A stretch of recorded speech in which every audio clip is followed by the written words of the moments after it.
राम कृष्ण का 24 अवतारों का नाम सबसे पूछा जाए तो शायद सबको पता नहीं होगा, लेकिन राम और कृष्ण के बारे में हर व्यक्ति जानता है। इन दोनों में अंतर क्या है? बोले कि महाराज इन दोनों में ये अंतर है, राम कृष्ण दो एक है, अंतर नहीं निमेष, और इनके नैन गंभीर हैं, उनके चपल विशेष। भगवान राम के नेत्रों में गंभीरता है और भगवान श्री कृष्ण के नेत्रों में चंचलता है। भगवान राम मर्यादा पुरुषोत्तम है और भगवान श्री कृष्ण लीला पुरुषोत्तम है। भगवान राम ने अपने जीवन में जो किया है वो करने योग्य है कि नहीं है?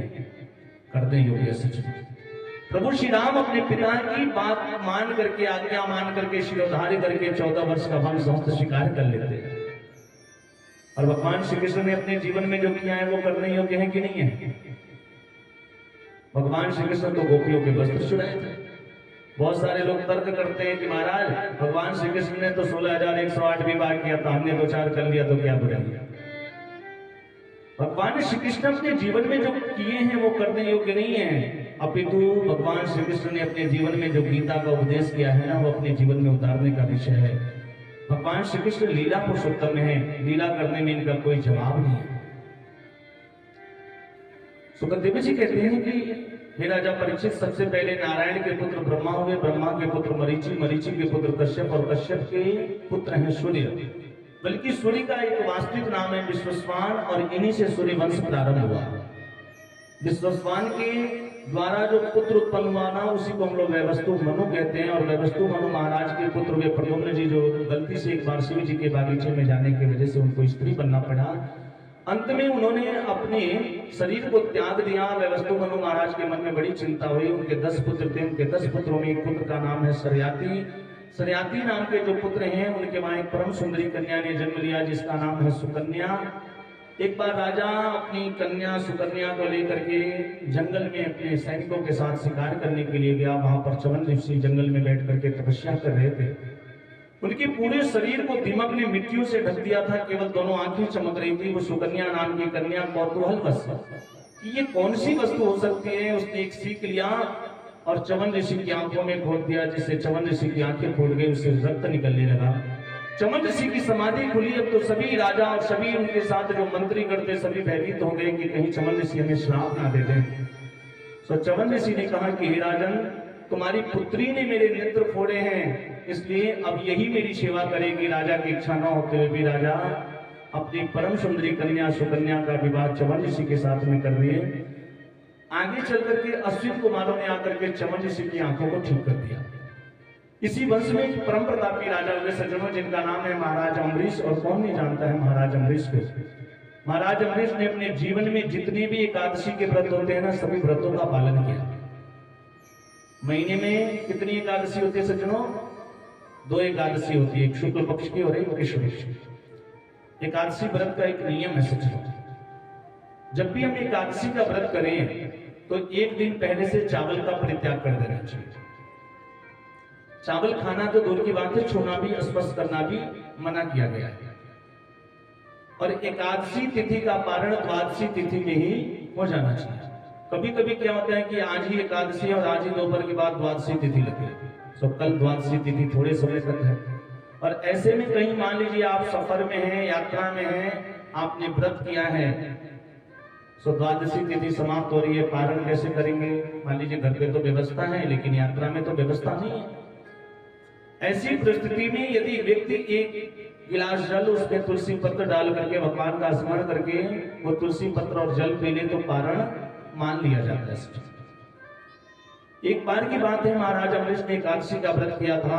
अगले दिन द्वादशी तिथि थोड़े समय तक थी। उसी समय संत दुर्वासा जी महाराज, जो बड़े क्रोधी संत हैं, घूमते घूमते कहीं जा रहे थे। महाराज अम्बरीश ने देखा दुर्वासा जी को प्रणाम किया और प्रणाम करके कहा कि महाराज, कल मेरा एकादशी का व्रत था और बड़ी कृपा किया, आज मेरा पारण है, आप मुझे दिखाई दे दिए महाराज, आपने दर्शन दे दिया, तो मैं चाहता हूं कि आप भी मेरे साथ बैठ करके पारण करें। दुर्वासा जी ने कहा राजन, विचार तो उत्तम है, अच्छा है, लेकिन मैं अभी स्नान नहीं किया हूँ, संध्या वंदन नहीं किया। सो आप मुझे थोड़ा समय दीजिए, मैं जाता हूँ, संध्या वंदन करके पुनः वापस आता हूँ, फिर एक साथ बैठ करके पारण करेंगे। दुर्वासा जी बेचारे संध्या वंदन करने चले गए। इधर द्वादशी तिथि समाप्त होते हुए देख राजा को चिंता हुई। राजा ने थोड़ा सा तुलसी पत्र और जल लेकर के पारण कर लिया। इधर दुर्वासा जी आए, उन्होंने देखा कि राजन पारण कर चुके हैं। सो क्रोध में आकर के राजा को मारने के लिए कृत्या नाम की राक्षसी को उत्पन्न किया। वो कृत्या नाम की राक्षसी महाराज अम्बरीश को मारने के लिए दौड़ी। और सज्जनों, इतने में भगवान विष्णु का चक्र सुदर्शन आता है और आकर के उस कृत्या नाम की राक्षसी को जला करके राख कर दिया। उसके बाद वो चक्र सुदर्शन महाराज दुर्वासा को मारने के लिए दौड़ा। महाराज दुर्वासा आगे आगे भागने लगे, पीछे पीछे चक्र सुदर्शन। भागते भागते दुर्वासा जी ब्रह्मा जी के पास गए और ब्रह्मा जी से बोले कि आप इस चक्र सुदर्शन से मेरी रक्षा करिए। ब्रह्मा जी ने कहा कि मैं इस चक्र सुदर्शन से आपकी रक्षा नहीं कर सकता, आप एक काम करिए, आप कहीं और जाइए। दुर्वासा जी वहां से फिर भागना शुरू किए। भागते भागते भगवान शिव के पास गए। भगवान शिव ने भी उनसे हाथ जोड़ लिया, मैं भी आपकी रक्षा नहीं कर सकता। उसके बाद बोले कि आप उनके पास जाइए जिनका ये चक्र सुदर्शन है, वही आपकी इस चक्र सुदर्शन से रक्षा कर सकते हैं। दुर्वासा जी भगवान विष्णु के पास गए, वैकुंठ में पहुंचे। वहां जाकर के देखा, भगवान विष्णु से हाथ जोड़ करके कहते हैं महाराज इस चक्र सुदर्शन से मेरी रक्षा करिए, चक्र सुदर्शन मुझे जला करके राख कर देगा। भगवान विष्णु ने भी हाथ खड़े कर लिए, बोले कि मैं आपकी रक्षा नहीं कर सकता, क्योंकि मैं तो भक्तों के बस में रहता हूं। अगर आपको अपने प्राणों की रक्षा करवानी है तो आप उसी संत दुर्वासा से कहते हैं कि उसी महात्मा अम्बरीश के पास जाइए, अगर वो चाहेंगे तो आपके प्राणों की रक्षा हो सकती है। दुर्वासा जी फिर दौड़े दौड़े आते हैं महाराज अम्बरीश के पास। इतने दिनों में 1 वर्ष का समय व्यतीत हो गया है और 1 वर्ष के बाद जब महाराज अम्बरीश के पास पहुंचे तो देखते क्या है कि महाराज अम्बरीश अपने हाथ में जल लेकर के उसी भांति खड़े हैं। दुर्वासा जी हाथ जोड़ करके कहते हैं महाराज इस चक्र सुदर्शन से मेरी रक्षा करो, ये चक्र सुदर्शन मुझे जला करके राख कर देगा। तब महाराज अम्बरीश ने चक्र सुदर्शन की तरफ देखा और हाथ जोड़ करके कहा कि यदि मैंने अपने जीवन में ब्राह्मण में और देवता में कभी कोई अंतर ना समझा हो तो ये चक्र सुदर्शन शांत हो जाए, बस इतना ही कहना था सज्जनों। वो चक्र सुदर्शन शांत हो गया। इस प्रकार से महाराज अम्बरीश ने संत दुर्वासा के प्राणों की रक्षा की। बोले वृंदावन बिहारी लाल की जय। और सूर्यवंश की एक विशेषता है सज्जनों, मैं आप लोगों को बताऊं। सूर्यवंश में ये विशेषता है कि सूर्यवंश में जितना भी पुत्र उत्पन्न हुए हैं ना, बिना यज्ञ किए जल्दी कोई पुत्र उत्पन्न नहीं हुआ है। और चंद्रवंश की विशेषता है, जिस चंद्रवंश में भगवान श्री कृष्ण का जन्म हुआ है, चंद्रवंश की विशेषता है कि बिना झगड़े का कोई विवाह संपन्न नहीं हुआ। इसी वंश में आगे चल करके मानधाता हुए, मानधाता के पुत्र मुचकुंद हुए, जो बहुत तपस्वी हुए, जिनको भगवान ने मुक्ति दिलाई। इन्हीं मानधाता महाराज के वंश में आगे चल करके त्रिवंदन हुए, त्रिशंकु हुए और इसी वंश में महाराज हरिश्चंद्र हुए। सज्जनों, कौन नहीं जानता है महाराज हरिश्चंद्र, जिन्होंने सत्य व्रत का पालन करने के लिए अपने आप को बेच दिया, अपनी पत्नी को बेच दिया, अपने पुत्र को भी बेच दिया। इसी वंश में आगे चल करके एक राजा हुए, विचित्र राजा, जिनका नाम है बाहुक। बाहुक राजा ने अपनी बड़ी पत्नी को यज्ञ के द्वारा अभिमंत्रित चरु खिलाया। चरु समझते हैं ना, चरु माने खीर। उस खीर को अपनी पत्नी को खिलाया, जिस खीर के प्रभाव से उनको पुत्र होता। लेकिन अन्य रानियों ने इच्छावश कि अगर बड़ी रानी को पुत्र हो जाएगा तो राजा बड़ी रानी को ज्यादा प्रेम करेगा, स्नेह करेगा, हमें प्रेम स्नेह नहीं करेगा। सो सभी छोटी रानियों ने मिलकर के बड़ी रानी को इच्छावश जहर खिला दिया कि ये रानी और ये पुत्र गर्भ में ही मर जाए। लेकिन गुरु जी ने अपने मंत्र शक्तियों से उस बालक को मरने नहीं दिया, बल्कि जब वो बालक जन्म लिया, उत्पन्न हुआ, तो सारा विष उसके सर पे रखा था। और विष को संस्कृत में गर कहते हैं। गर माने जहर होता है। सो गर के साथ उत्पन्न होने के नाते उसी बालक का नाम सगर हुआ। महाराज सगर की 2 पत्नियां हुई, एक का नाम है केसरी, दूसरी का नाम है सुमति। सुमति ने एक मांस के पिंड को जन्म दिया। केसरी के पुत्र हुए असमंजस, दासियों ने आकर के बताया, रानी आपको कोई पुत्र नहीं उत्पन्न हुआ है, बल्कि एक मांस का लोथड़ा, मांस का पिंड उत्पन्न हुआ है। क्रोध में आकर के रानी ने उस मांस के पिंड को 60,000 टुकड़े करके बाहर भिजवा दिया और वही महाराज सगर के 60,000 पुत्र। महाराज सगर ने अश्वमेध यज्ञ किया, यज्ञ का घोड़ा इंद्र चुरा करके ले गए, ले जाकर के कपिल मुनि के आश्रम में बांध दिया। इधर महाराज सगर के 60,000 पुत्रों ने इस घोड़े को ढूंढने के लिए इस पृथ्वी को इतना खोदा कि ये पृथ्वी समुद्र बन गई। उसके बाद भी जब वो घोड़ा नहीं मिला तो कपिल मुनि के आश्रम में घोड़े को बंधा हुआ देख करके कपिल मुनि को ही चोर समझ करके उनको मारने के लिए दौड़ गए। और उसी समय महाराज कपिल की नेत्र खुली, उनके नेत्रों से एक ज्वाला निकली जिसमें महाराज सगर के 60,000 पुत्र जल करके रात बस। उसके बाद अंशुमान ने आकर के कपिल भगवान की बड़ी तपस्या किया और उनसे पूछा कि महाराज इन पुत्रों की मुक्ति कैसे होगी। तब कपिल भगवान ने कहा कि वामन भगवान के चरणों से निकलने वाली जो श्रीमती गंगा महारानी है, यदि उस गंगा का स्पर्श हो जाए तो इन महाराज सगर के 60,000 पुत्रों को मुक्ति मिल सकती है। अंशुमान ने फिर गंगा जी को इस पृथ्वी पे लाने के लिए बड़ी तपस्या किया, लेकिन गंगा जी के दर्शन उनके नहीं हुए। उसके बाद में उनके पुत्र वे दिलीप ने भी बड़ी तपस्या किया, लेकिन उनको भी श्रीमती गंगा महारानी के दर्शन नहीं हुए। दिलीप के बाद दिलीप के पुत्र वे भागीरथी, और इनकी तपस्या से प्रसन्न होकर के श्रीमती गंगा महारानी अपने कुछ शर्तों को मनवा करके इस पृथ्वी लोक पे, इस धराधाम पे आई हैं, जहां आज भी हम लोग जाकर के गंगा में स्नान करते हैं और अपने पापों का प्रायश्चित करते हैं। बोल श्रीमती गंगा महारानी की जय। गंगा जी सबसे पहले ब्रह्मा जी के कमंडलू से निकली और उसके बाद सप्तऋषि मंडल से होते हुए भगवान शिव की जटा में आई हैं। जटा से निकलना प्रारंभ किया है तो हिमालय पर आई हैं, हिमालय से निकलना प्रारंभ किया है तो आगे आगे भागीरथी जी, पीछे श्रीमती गंगा महारानी, और वहां गई है जहां महाराज सगर के 60,000 पुत्र जल करके राख हुए थे। आज उन पुत्रों का स्पर्श किया है और महाराज सगर के 60,000 पुत्रों को मुक्ति दिलाई है। आइए हम सब लोग के 2 मिनट श्रीमती गंगा महारानी का स्मरण करते हैं। बोले वृंदावन बिहारी लाल की जय। अरे पूर्व ही देशवा में बाबा के नगरिया, शिव शिव होला जय जयकार हो। पूर्व ही देशवा में बाबा के नगरिया, शिव शिव होला जय जयकार हो।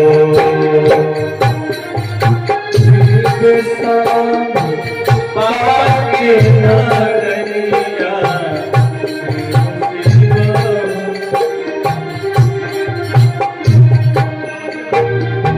धन बड़ी सब दासी नगरिया, वही जहाँ गंगा जी के धार हो। धन बड़ी सब दासी नगरिया,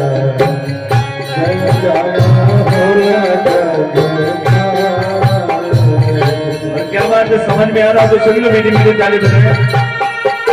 देखिए ताली इसलिए बजवाता हूँ कि आप लोगों को नींद ना आए।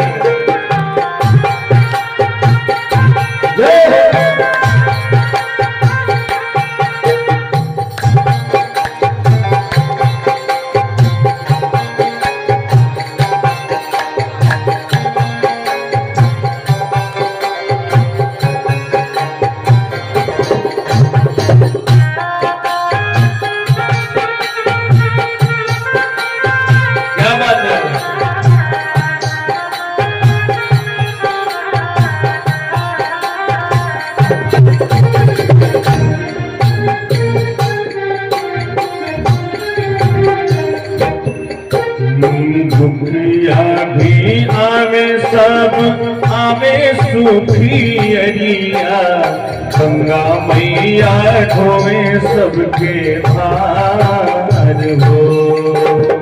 दुखिया भी आवे सब आवे सुखी अरिया, गंगा मैया ढोवे सबके भार हो। बाड़ी सब काशी नगरिया और जहाँ गंगा जी के पास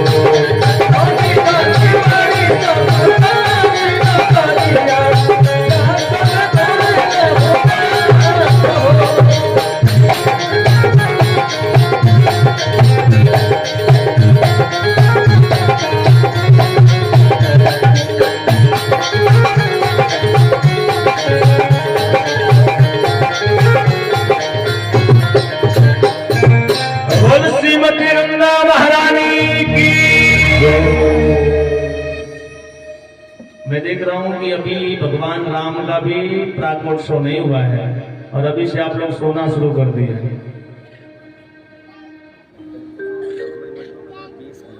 सज्जनों,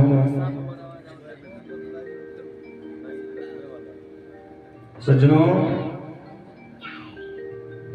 ये निद्रा देवी मैंने बताया था ना कि कुंभकर्ण की पत्नी है और ये एक छुआछूत की बीमारी भी है। एक बार की बात है, मैं आप लोग को बताऊं। एक गांव में एक बुढ़िया मैया थी। हमारे सामने बुढ़िया मैया बैठी है, आप मत सोचिएगा कि महाराज जी हमको देख के करें।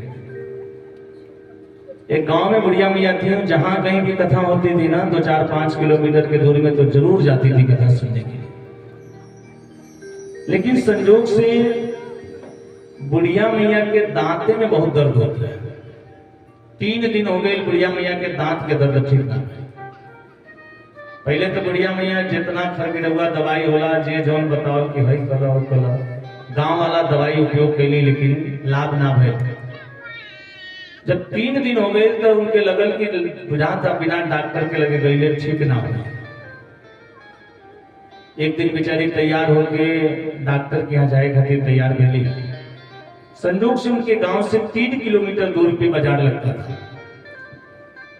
जाए खातिर तैयार भेली तो घर के जो बूढ़ पुरानिया लोग होले ना, उनका काम का होला, वो लोग के ड्यूटी रहेला लइकन के खिलौले के। ये लोग जब कहीं जाई लो, घर से निकली लो ना, तो जब घर के सबसे छोट नाती नतकुर होइए को लोग के अंगुरी पकड़ा ले लो, चल बहनी चले के। संजोग से बुढ़ियो माई के एगो छोट के नतनी रहे 5-6 साल की। बुढ़िया माई कहली कि चल बेटी चले के डॉक्टर के यहाँ चले के। 3 किलोमीटर दूर बाजार रहे, वो अपने नतनिया के अंगुरी पकड़ौली लेके चल गई डॉक्टर साहब के यहाँ। वो जब गई तो डॉक्टर साहब पूछने की माता जी कहाँ भेल बात के। कली बाबू देखी ना, पता नहीं कहाँ भेल बात, 3 दिन से दांत इतना पीड़ा था कि बनते नहीं थे। डॉक्टर साहब कहने की माता जी अपन मुंह खोला। बुढ़िया मैया जब मुंह खुली तो डॉक्टर साहब बैटरी वैटरी बाहर के देखने कहले तो 3 गो दांत उखाड़े पड़ी, खोड़ीला हो गए, तब जाके ठीक हुई दांत। कहली कि साहब कितना खर्चा लगी, तो डॉक्टर साहब कहले कि 500 रुपया के खर्चा बा। बुढ़िया माई अपने अचरा में जितना लुकवा बुआ के धैले रही सब खोली उनके देखली 300 रुपये में रहे। डॉक्टर साहब से कहली कि 300 बार रख ली, फिर हम आगे कमाए बाजारे थे आपके 200 दे दे। कहली पानी की दुकान है, जब धार ना लगेला 500 लेके तब जाके दांत उखाड़ा। बेचारी बुढ़िया मैया बड़ा उदास 3 किलोमीटर पैदल चल के गई लगी, फिर 3 किलोमीटर पैदल नतनिया के अंगुरी पकड़ौली, चल बहनी चले के घर। जब अपने गांव में पहुंचली, संजोग से जैसे आप लोग यहाँ कथा होता ना, वही तरह वो गौवा में कथा होता है।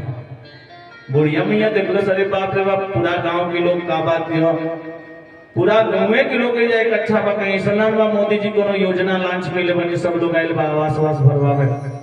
हम रहनी ना घर हम पिछवा गई। बुढ़ियो माई वही कथा में पहुंच गई। जाके देखला से इतना आगे भीड़ रहे कि पीछे में जगह मिलल हो, जा चुपचाप बैठ गई। अब भीड़ इतना ज्यादा रहे कि सोचली कहीं ऐसा न होके कि हमारे गोदिया में जो नतिनिया भी आई भीड़ में कहीं भिला जाए तो हम कहाँ जो हो। तो अपने नतिनिया के अपने गोदिया में लेके बैठ गई चुपचाप। तो प्रेम से भगवान की कथा सुने लगे। तो सज्जनों 3 किलोमीटर पैदल चल के गई थी, 3 किलोमीटर पैदल चल के आई थी। इतना थक गई थी बुढ़िया मैया कि जैसी कथा में बैठी और थोड़ा उसको आनंद की अनुभूति हुई तो उसको नींद आने लगी। जैसे आप लोग सुनते नहीं जब बैठ गए अच्छा बताइए, बैठले बैठले लोग कौन तरह सुतेला? बैठे बैठे नींद कैसे आ जाती है? करते हैं। बुढ़िया मैया को भी नींद आई, बेचारी बुढ़िया मैया एक दो बार झपकी, संभल गई। लेकिन इतना जोर से उनकी नींद आई, इतना जोर से नींद आई, आगे पड़े झपकली, इतना जोर से आगे पड़े लटकली कि उनके दतवा जाके जब नतनिया गोदिया में बैठले रही ओकरे मुड़िया में धड़ाक से लगी और 3 गो दांत जय सीता। तो बुढ़िया मैया बड़ी खुश भइल। बाप रे बाप, 500 मांगत रहे डॉक्टर, रहनी है फ्री में काम हो गया। घरे गई जाके अपने पतोही से गली, ये बेटी गहुआ में एगो कंपनी आयल गया, एगो फैक्ट्री आयल बा राधे नाम के, जे जाता वही के फायदा हो जाता। हम तो पहला दिन गई है 500 के फायदा हो गया। पतोहिया पढ़ल लिखल रहे, ग्रेजुएशन कैले रहे, कल जा पूरा जिंदगी भर तो के सहूर ना होई करिए, पढ़ल लिखल तो बाड़ू ना, जहाँ फैक्ट्री आयल बा वो 500 के फायदा को के लिए पढ़ल लिखल नहीं ना गमार बाड़ू। हम गई लती, हम पढ़ल लिखल बानी, कम से कम 2000 के फायदा को के। बुढ़िया मैया कही कि कोनो बात ना बेटी, आ सांझी के तू चल लियो, हम घरे रह। पतोहिया कलश की सांझी के तू भोजन पानी बनेबू, हम जाए कथा सुने, देखिए हम 2000 के फायदा करके आए। बेचारी बुढ़िया मैया सीधा साधा रही, कली की ठीक बा बेटा, कोनो बात नहीं। सब घर के काम हम कैलिए ने, बहू जो है खूब बढ़िया श्रृंगार उंगार करके और कथा सुने खातिर चल जाए। और जब कथा सुने जाए के तैयार भैली तो वो वही लड़किनिया से कहत रही, चल बहनी चले के कथा सुने। वही के अंगुरी पकड़ौली लेके चल देली कथा। जाके एकदम अग में बैठ गई कि अब देखा तनी कोने ओर से 2000 रुपया का फायदा होला।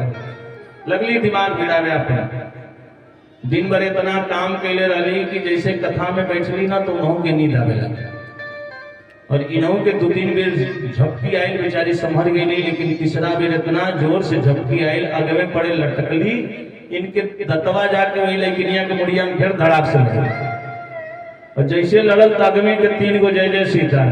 बोल वृंदावन के हरिलाल की जय। मेरे कहने का मतलब सिर्फ इतना था सज्जनों, कि जाकी रही भावना जैसी, प्रभु मूर्त देखी तिन तैसी।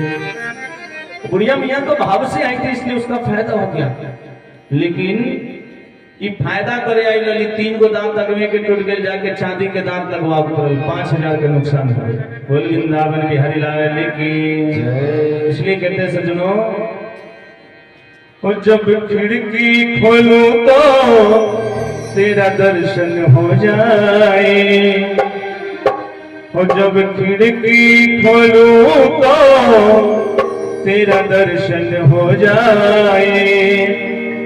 मेरे घर के आगे बाबा तेरा मंदिर बन जाए, मेरे घर के आगे बाबा तेरा मंदिर बन जाए, मेरे घर के आगे बाबा तेरा मंदिर बन जाए। क्या बात है सभी लोग, सही है ना?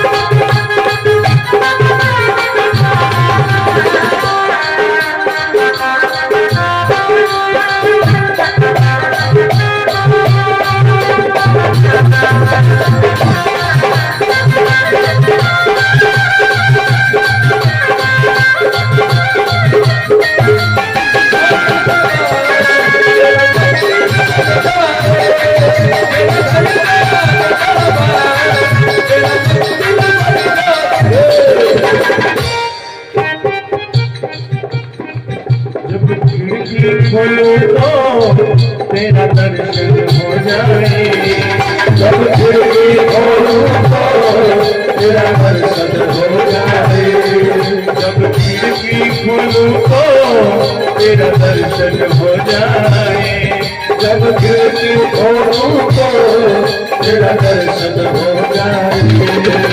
घर के आगे बाबा तेरा मंदिर बन जाए,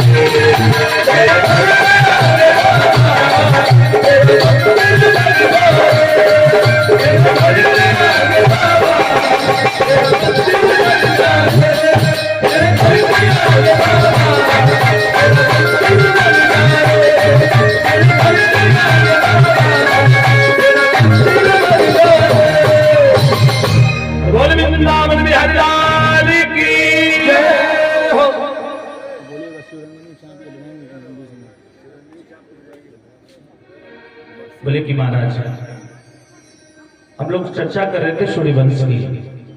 इसी सूर्यवंश में एक और प्रतापी राजा हुए महाराज, जिनका नाम है चक्रवर्ती सम्राट महाराज दशरथ। और बड़ी सुंदर कथा बताने जा रहा हूं मैं आप लोग। महाराज दशरथ के नाम के आगे चक्रवर्ती सम्राट लगा हुआ है। इनका नाम दशरथ क्यों है जानते हैं? दसों दिशाओं में महाराज दशरथ का रथ चला करता था। महाराज दशरथ इतने पराक्रमी राजा थे कि देवलोक में, स्वर्ग में जब जाते थे तो इंद्र का आधा सिंहासन खाली हो जाता था महाराज दशरथ के लिए। और ऐसे महाराज दशरथ के बारे में ये लिखा गया कि एक बार भूपति मनमाही भय गलान मोरे सुत। आप विचार करिए, गोस्वामी जी ने लिखा है कि एक बार भूपति मनमाही यानी रोज गलानी नहीं हुई। अगर हमारे जीवन में किसी चीज का अभाव है, किसी वस्तु का दुख है, अभाव है, तो वो हमें रोज होना चाहिए। एक दिन ही क्यों हुआ? और वो समय कौन सा था? एक बार भूपति मनमाही भय गलाने मोरे सुतनाई, वो एक बार का समय कौन सा था? अलग अलग संत लोग अलग अलग बातें बताते, मैं आप लोग को दो बातें बताऊंगा यहाँ पे। पहला तो ये कि एक बार की बात है, महाराज दशरथ इंद्र से मिलने के लिए स्वर्ग में पहुंचे। उस समय इंद्र ने महाराज दशरथ का बड़ा सुंदर स्वागत सत्कार किया। अपने आसन पर महाराज दशरथ को विराजमान किया। और जैसे महाराज दशरथ वहां से स्वर्ग से आने लगे, तो इंद्र ने अपने सैनिकों को बुला करके कहा कि इस सिंहासन को जल्दी बाहर करो, इस पे गंगा जल छिड़को, इत्र छिड़को, ये आसन अपवित्र हो गया। और ये बात महाराज दशरथ अपने कानों से सुन रहे थे। सैनिकों ने पूछा कि महाराज अभी जब महाराज दशरथ आए थे तो आप इतना सुंदर सम्मान किए और उनके जाते कहते हो कि आसन को बाहर करो, पवित्र करो, ये आसन अपवित्र हो गया, ऐसा क्यों? तब इंद्र ने कहा कि महाराज दशरथ चक्रवर्ती सम्राट है, लेकिन महाराज दशरथ को कोई पुत्र नहीं है, वो निर्वंशी है और ऐसा व्यक्ति शासन पे बैठा था, इसलिए आसन अपवित्र हो गया। ये बात महाराज दशरथ अपने कानों से सुने। और जब वापस अयोध्या में पहुंचे ना, तो पूरी रात अपने महल में सोचते रहे कि एक पुत्र न होने के नाते इंद्र ने मेरा इतना बड़ा प्लान था, अगर मुझे एक पुत्र होता तो इंद्र की मजाल नहीं थी जो मेरे बारे में ऐसा सोचता। सो ये वो समय था जिस दिन महाराज दशरथ को गलानी हुई और गोस्वामी जी को लिखना पड़ा कि एक बार भूपति मनमाही भय गलानी मोरे सुतनाई। और दूसरा प्रमाण मिलता है राधे श्याम रामायण में सचमुच। एक बार की बात है, महाराज दशरथ ऐनक लेकर के, शीशा लेकर के अपने बालों को संवार रहे थे। और जब अपने बालों को संवार रहे थे ना, तो उन बालों के बीच में उनको कुछ सफेद बाल दिखाई दिए। उन बालों को देख करके महाराज दशरथ को चिंता हुई। महाराज दशरथ को लगा कि मेरा चौथापन आ गया, मेरा बुढ़ापा आ गया, और आज तक मेरे अयोध्या नगरी को किसी युवराज की प्राप्ति नहीं हुई, मुझे पुत्र की प्राप्ति नहीं हुई, इससे अयोध्या का कोई युवराज नहीं बना। राधे श्याम रामायण में लिखा है सज्जनों, एक रोज अवधपति निप दशरथ के, अरे मन में यही समाया है। एक रोज अवधपति निप दशरथ के, मन में यही समाया है। मन में यही समाया है। रोज अवधपति निप दशरथ के, एक रोज अवधपति निप दशरथ के, अरे मन में यही समाया है। बीत गया जीवन का दीनपन, बीत गया जीवन का दीनपन, चौथेपन की अब छाया है। बीत गया जीवन का दीनपन, चौथेपन की अब छाया है।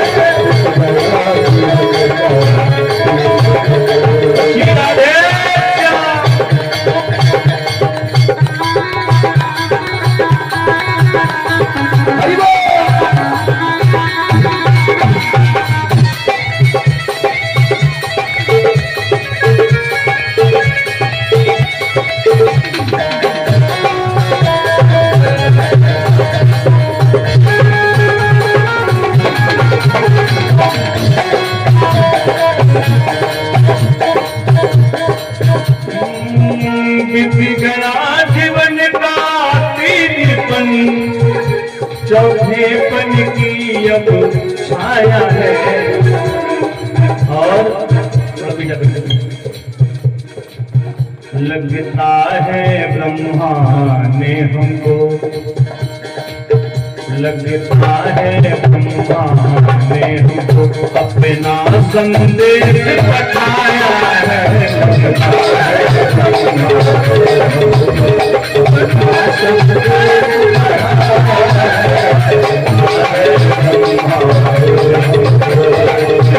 संदेश पठाया है।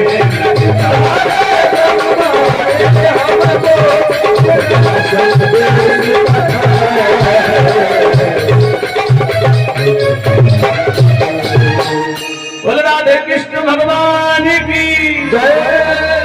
लगता है ब्रह्मा ने हमको अपना संदेश पठाया है।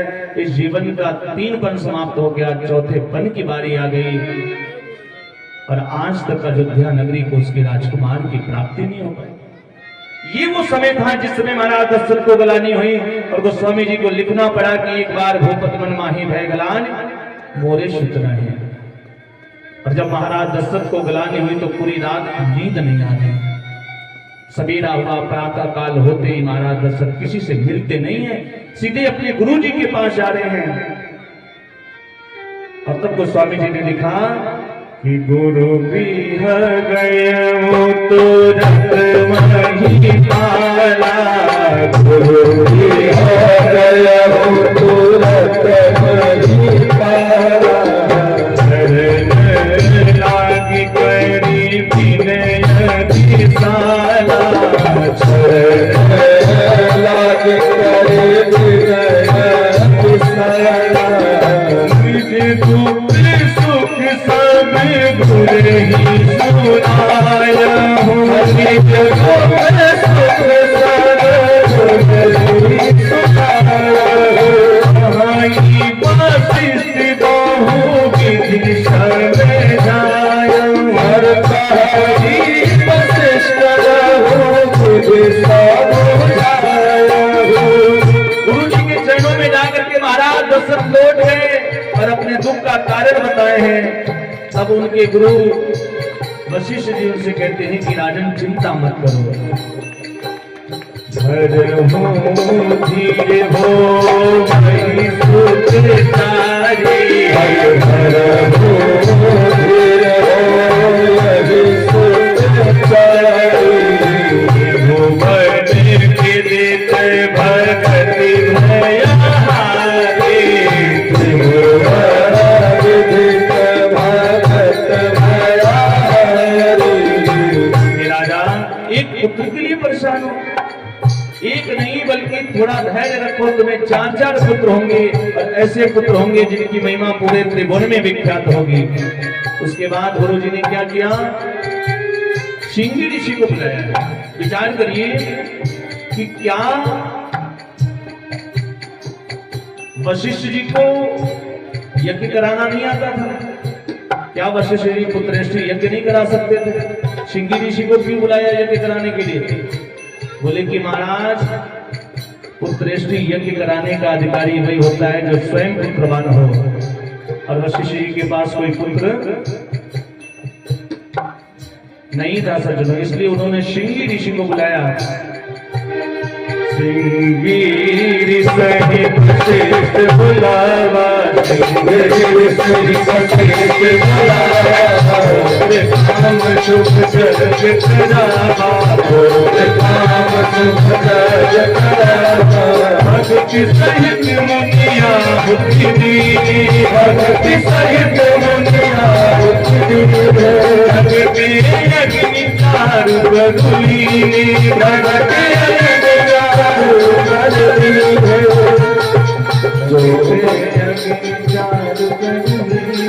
जो वशिष्ठ कहो हृदय विचारा, वशिष्ठ कहो हृदय विचारा। सकल काज भाषे तुम्हारा, सकल काज भाषे तुम्हारा, सकल काज भाषे।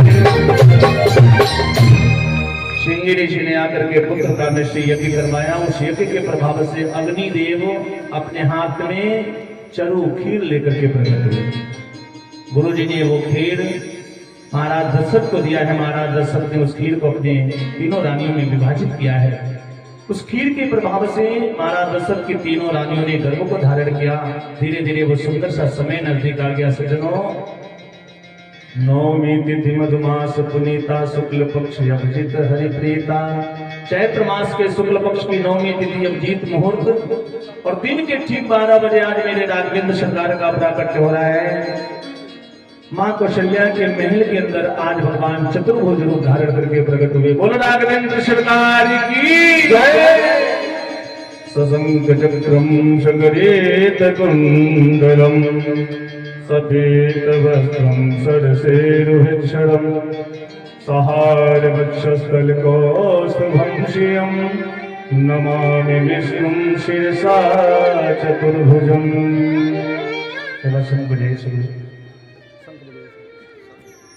आज भगवान का प्राकट्य हुआ है। मां कौशल्या अपने महल के अंदर है। भगवान चतुर्भुज रूप धारण करके प्रकट हुए हैं। पूरे अवधवासी किसी को भी पता नहीं है कि भगवान का प्राकट्य हो गया। केवल कौशल्या को पता है, किसी को भी पता नहीं है, यहाँ तक कि महाराज दशरथ को भी पता नहीं। और इसलिए गोस्वामी जी ने लिखा है कि भय प्रगट कृपाला दीन दयाला कौशल्या हितकारी। केवल कौशल्या को पता है।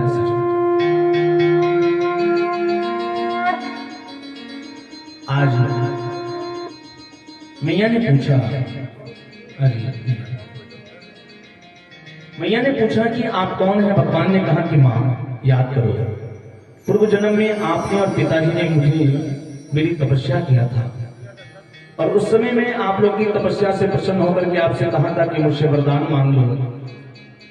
तब आपने मुझसे कहा था कि चाहो तुम ही समाज सुता प्रभु सन कौन दुराग। हे प्रभु, यदि हमें वरदान देना चाहते हो, हमारे पर प्रसन्न हो, तो यही वरदान दे दीजिए कि मुझे आपके जैसा ही पुत्र हो जाए। तो मैंने सोचा कि मैं अपने जैसा ढूंढने कहां जाऊं। मुझसे बढ़िया भी हो सकता है, मुझसे खराब भी हो सकता है। हर व्यक्ति के अंदर कुछ स्पेशल गुण होते हैं शरीर में जो सबके पास नहीं। भगवान ने कहा कि मैंने सोचा मैं अपने जैसा ढूंढने कहां जाऊं। आप सरिस खोजो कहां जाई, निपुत तने हो मैं आई। इसलिए मैं स्वयं पुत्र बनकर के आ गया। मां कौशल्या ने कहा कि मैंने आपको पुत्र बनकर के आने के लिए कहा था, आप तो पिताजी बनकर के आए हो। लोग क्या कहेंगे कि कौशल्या ने कैसे पुत्र को जन्म दिया है जिसके 4 हाथ हैं। भगवान ने कहा मां जल्दी से दरवाजा खोलो, अवधवासी मेरा दर्शन करना चाहते हैं। मैया ने कहा भी दरवाजा नहीं खोलो, पहले 2 हाथ कम करो। भगवान ने 2 हाथ कम कर दिया। बोले मां आप तो दरवाजा खोल दो। भगवान ने कहा अभी भी दरवाजा नहीं खोलूंगी। क्यों? बोले कि बेटा जब पैदा होता है तो पैदा होते ही इतना बड़ा हो जाता है। लोग क्या कहेंगे कौशल्या ने कैसे पुत्र को जन्म दिया है जो 6 फीट का, इसलिए पहले छोटे हो जाओ। भगवान छोटे हो गए। बोले मां अब तो दरवाजा खोल दो। मां ने कहा अभी भी दरवाजा नहीं खोलूंगी। क्यों? बेटा जब पैदा होता है तो कपड़े पहन करके आता है कि नंगे आता है? आप लोग बताइए, बेटा पैदा होता है तो कपड़े पहन के आता है कि नंगे आता है? और आप तो कपड़े पहन करके आए हो, पहले नंगे हो जाओ। भगवान ने कहा मां कितना परेशान करती हो, कभी कहती हो छोटे हो जाओ, कभी कहती है नंगे हो जाओ। आज भगवान मां कौशल्या के सामने अपने वस्त्रों को निकाल दिया। बोले मां अब तो दरवाजा खोल दो, मैं छोटा भी हो गया, नंगा भी हो गया। बोली अभी भी दरवाजा नहीं खोलूंगी। क्यों? पहले रोना शुरू करो। बेटा जब पैदा होता है तो रोता है कि हंसता है? लोग क्या कहेंगे कौशल्या ने कैसे पुत्र को जन्म दिया है, पहले से मुस्कुरा रहा है।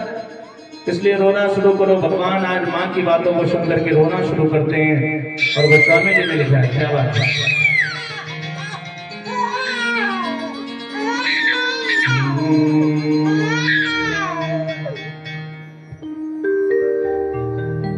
माता पुनि बोली सोमती डोली, माता पुनि बोली सोमती डोली, गजब तात यह रूपा, गजब तात यह रूपा, सिद्धू लीला अति प्रिय शीला, यह सुख परम कैसी सुरीला अति प्रियशीला यह सुख परम सुनी बचन सुराना रोदन ठाना कोई बालक सुर भूखा कोई बालक सुर भूखा कोई बालक सुर भूखा यह चरित जगावहि हरिपद पावहि चरित जगावहि हरिपद पावहि हेन परहि भव भूपा हेन परहि भव भूपा हेन परहि भव भूपा हेन परहि भव भूपा हेन परहि भव भूपा विप्रदेन सुर संत हितलीन मनुष्य अवतार निरीक्षा निर्मित तनो माया गुण गोपार। आज भगवान का प्राकट्य हुआ। मैया ने जैसे ही अपने महल का दरवाजा खोला, आज सभी अवधवासियों की भीड़ लग गई। जैसे पता चला कि आज राघवेंद्र सरकार का प्राकट्य हुआ है, सब अवधवासी आकर के मां कौशल्या को बधाइयां दे रहे हैं। सभी लोग आकर के मां को बधाई दे रहे हैं। महाराज दशरथ को जब इस बात की सूचना मिली तो महाराज दशरथ की खुशी का आज ठिकाना नहीं। एक पुत्र के लिए परेशान थे, 4 पुत्र हो गए हैं। सभी अवधवासी आकर के मां कौशल्या से कहते हैं, अरे अवध घर आनंद भयो जय राजा राम की। अवध घर आनंद भयो जय राजा राम की। अवध घर आनंद भयो जय राजा राम की। अवध घर आनंद भयो जय राजा राम की। जय राजा राम की जय बाल राम की। जय राजा राम की जय बाल राम की। जय राजा राम की जय बाल राम की। जय राजा राम की जय बाल राम की। कौशल्या के लाल भयो जय राजा राम की। कौशल्या के लाल भयो जय राजा राम की। अवध घर आनंद भयो जय राजा राम की। अवध घर आनंद भयो जय राजा राम की। घर आनंद भयो जय राजा राम की। अवध घर आनंद भयो जय राजा राम की। जय जय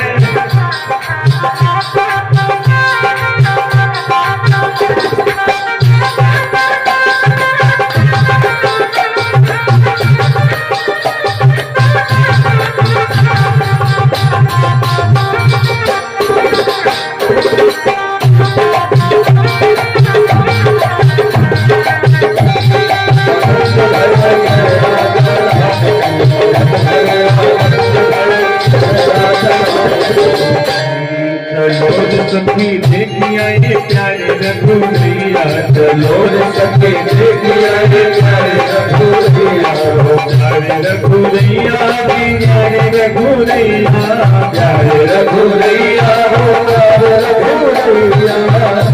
चलो रे सखी देखिया ये प्यारे रघुवैया। चलो रे सखी देखिया ये प्यारे रघुवैया।